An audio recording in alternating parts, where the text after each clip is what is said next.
আসসালামু আলাইকুম, আপনাদের সবাইকে স্বাগতম। পুতুল মিনি কুকুমে আপনাদের জন্য নিয়ে আসলাম বেগুন দিয়ে গুঁড়া মাছের চচ্চড়ি।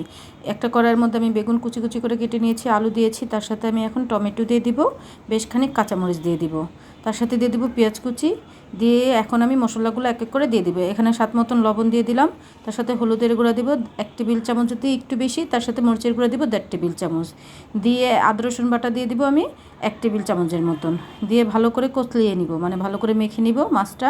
এই বেগুনগুলা ভালো করে মেখে এখন হাতের 2 কোষ আমি সয়াবিন তেল দিয়ে দিব। সয়াবিন তেলটা দিয়ে আরেকটু মাখামাখি করে নিব। মাখামাখিটা করে এখন আমি পরিমাণ মতন পানি দিয়ে দিব। যে পানি দিয়ে দিলাম, পানিটা দিয়ে ভালো করে হাতে নাড়াচাড়া দিয়ে এখন মাছগুলো আমি উপরে ছিটিয়ে দিব। আমি যদি বেগুনের সাথে একসাথে মেখে দিতাম মাছগুলো খুঁজে পাওয়া যাবে না আর একদমই মানে ভেঙে যাবে, তাই আমি উপরে ছিটিয়ে দিলাম। ছিটিয়ে দেওয়ার পরে এখন হালকা হালকা করে চাতা দিয়ে আমি এটা ঢেকে বসিয়ে দিব কড়াই চুলার মধ্যে। যে বসিয়ে দিলাম, দেখেন বলক এসে গেছে। এখন আমি ভালো করে একটু নাড়াচাড়া দিয়ে এটা আমি ঢেকে বসিয়ে দিয়েছিলাম। মাঝখানে আরেকটু ঢেকে দিয়েছিলাম, এটা স্কিপ হয়ে গেছে। এখন তরকারিটা শুকিয়ে গেছে, উপরে আমি ধনিয়া পাতা দিয়ে দিব। ধনিয়া পাতা দিয়ে 10 মিনিটের জন্য এটা আমি ঢেকে বসিয়ে রাখবো। আর খেতে কিন্তু দারুণ মজা হয়েছে। কারা কারা গুঁড়া মাছ পছন্দ করেন অবশ্যই কিন্তু কমেন্ট করে জানাবেন।